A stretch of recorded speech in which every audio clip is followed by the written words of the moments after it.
ទី11ដោយបណ្ឌិតដែលហៅថាការចូលនិវត្តន៍របស់មន្ត្រីរាជការស៊ីវិលដោយផ្អែកលើមូល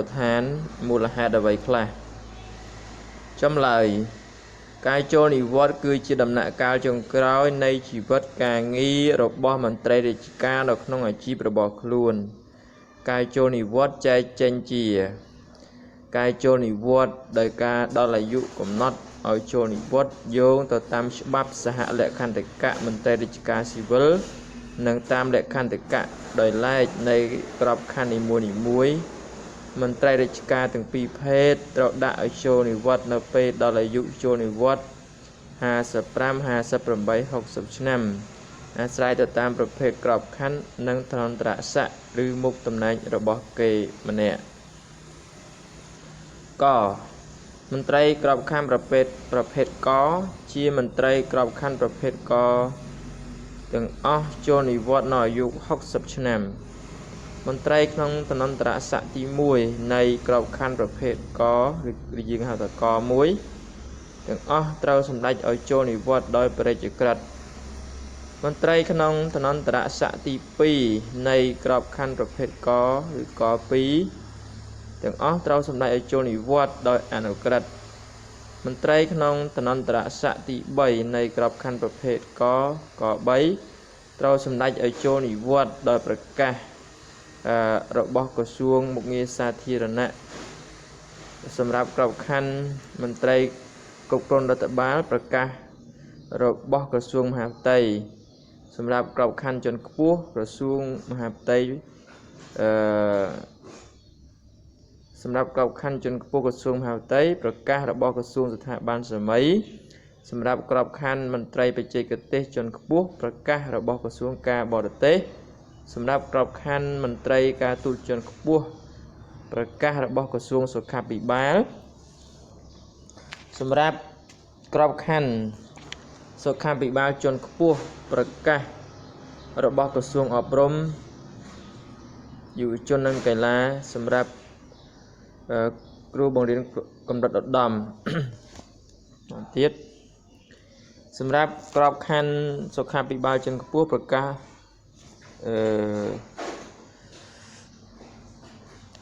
សម្រាប់ក្របខ័ណ្ឌមន្ត្រីការទូតជាន់ខ្ពស់ប្រកាសរបស់ក្រសួងសុខាភិបាលប្រកាសរបស់ក្រសួងសុខាភិបាលសម្រាប់ក្របខ័ណ្ឌសុខាភិបាលជាន់ខ្ពស់ប្រកាសរបស់ក្រសួងអប់រំយុវជននិងកីឡាសម្រាប់ក្របខ័ណ្ឌគ្រូបង្រៀនគ្រប់កម្រិតឧត្តម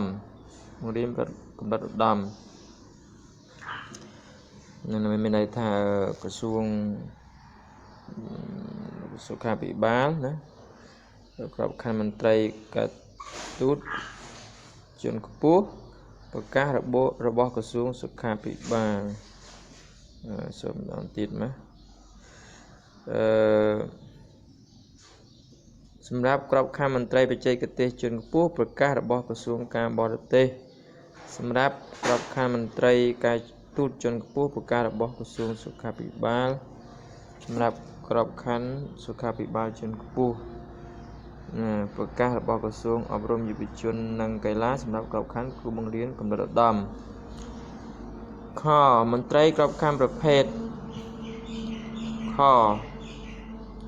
មន្ត្រីក្របខ័ណ្ឌមន្ត្រីចូលនិវត្តន៍មន្ត្រីក្របខ័ណ្ឌខមន្ត្រីចូលនិវត្តន៍58ឆ្នាំលើកលែងតែមន្ត្រីបម្រើការងារក្នុងក្រសួងអប់រំយុវជននិងកីឡាចូលនិវត្តន៍នៅអាយុ60ចូលនិវត្តន៍ត្រូវសម្រេចដោយប្រកាសក្រសួងមុខងារសាធារណៈ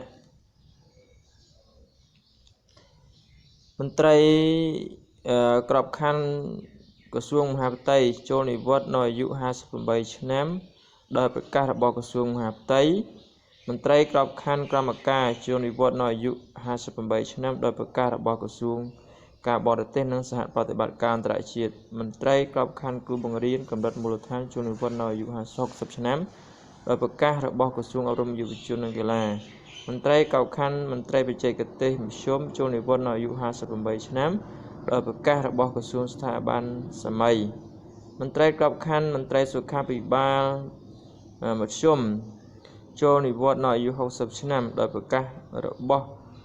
ក្រសួងសុខាភិបាល គោមន្ត្រីក្របខ័ណ្ឌប្រភេទគោមន្ត្រីក្របខ័ណ្ឌមន្ត្រីលេខាធិការរដ្ឋបាលចូលនិវត្តន៍អាយុ55ឆ្នាំដោយប្រកាសរបស់ក្រសួងមុខងារសាធារណៈមន្ត្រីក្របខ័ណ្ឌមន្ត្រីលេខាធិការរដ្ឋបាលក្រសួងមហាផ្ទៃនិងមន្ត្រីក្របខ័ណ្ឌអនុរក្សាពន្ធនាគារក្រសួងមហាផ្ទៃចូលនិវត្តន៍អាយុ55ឆ្នាំដោយប្រកាសរបស់ក្រសួងមហាផ្ទៃមន្ត្រីក្របខ័ណ្ឌបច្ចេកទេសបឋមចូលនិវត្តន៍អាយុ55ឆ្នាំដោយប្រកាសរបស់ក្រសួងស្ថាប័នសម័យមន្ត្រីក្របខ័ណ្ឌមន្ត្រីសុខាភិបាលបឋមចូលនិវត្តន៍អាយុ58ឆ្នាំដោយប្រកាសរបស់ក្រសួងសុខាភិបាលមន្ត្រីក្របខ័ណ្ឌគ្រូបង្រៀនចម្រើនបឋមចូលនិវត្តន៍អាយុ60ឆ្នាំដោយប្រកាសរបស់ក្រសួងអប់រំយុវជននិងកីឡា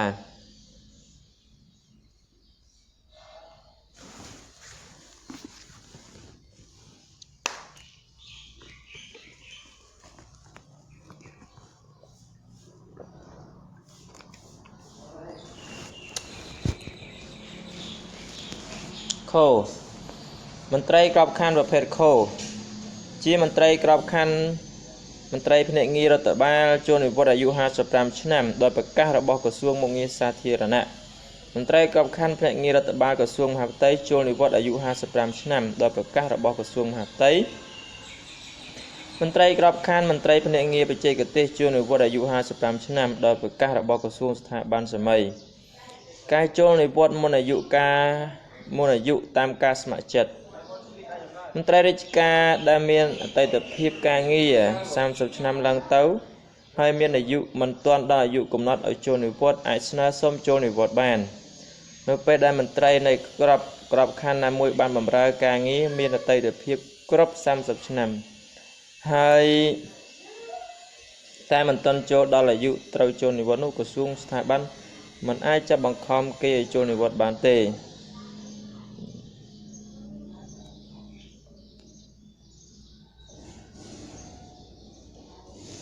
ការដាក់ចូលនិវត្តន៍ដោយបញ្ញត្តិគឺជាលិខិតបន្ទាត់ឋានឯកតេជនសម្រាប់ដាក់មន្ត្រីរាជការណាម្នាក់ឲ្យចូលនិវត្តន៍ដោយវិធានការវិន័យ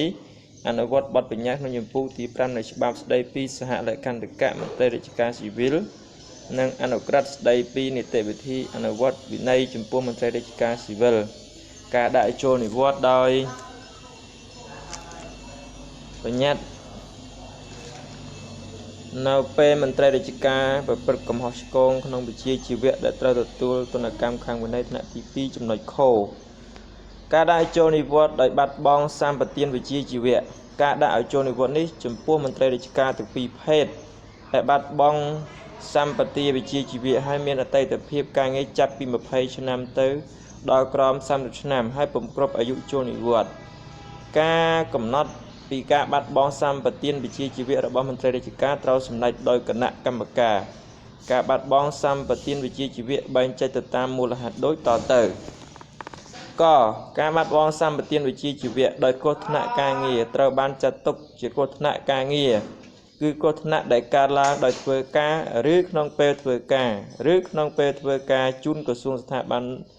ទោះមានហេតុយ៉ាងណាក៏ដោយឬមានកំហុសមកពីអ្នករាជការឬគ្មានក៏ដោយហើយបណ្ដាលឲ្យបាត់បង់សម្បទានវិជ្ជាជីវៈ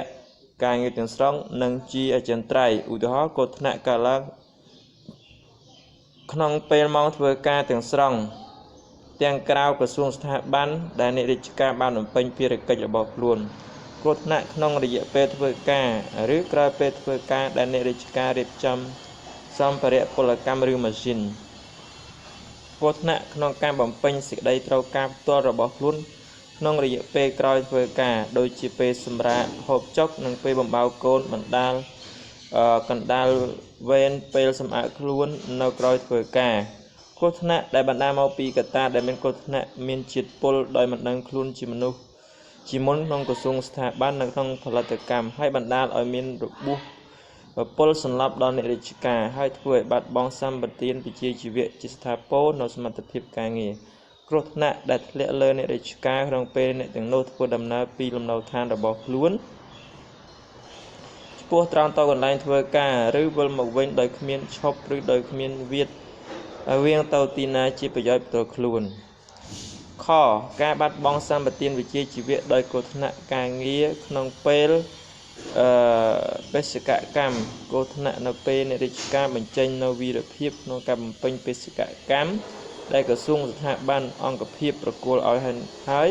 បានលះបង់ជីវិតរបស់ខ្លួនគ្រោះថ្នាក់ដែលកើតឡើងក្នុងពេលអ្នករាជការការពារទ្រព្យសម្បត្តិរដ្ឋឬសាធារណៈដូចជាភ្លើងឆេះផ្ទះទឹកជំនន់កការបាត់បង់សម្បទានវិជ្ជាជីវៈដោយសារជំងឺឬគ្រោះថ្នាក់ផ្សេងការដាក់ឲ្យចូលនិវត្តន៍ដោយសារការបាត់បង់សម្បទាវិជ្ជាជីវៈដោយសារមន្ត្រីរាជការមានជំងឺឬដោយសារគ្រោះថ្នាក់ផ្សេងក្រៅពីករណីគ្រោះថ្នាក់ការងារខាងលើ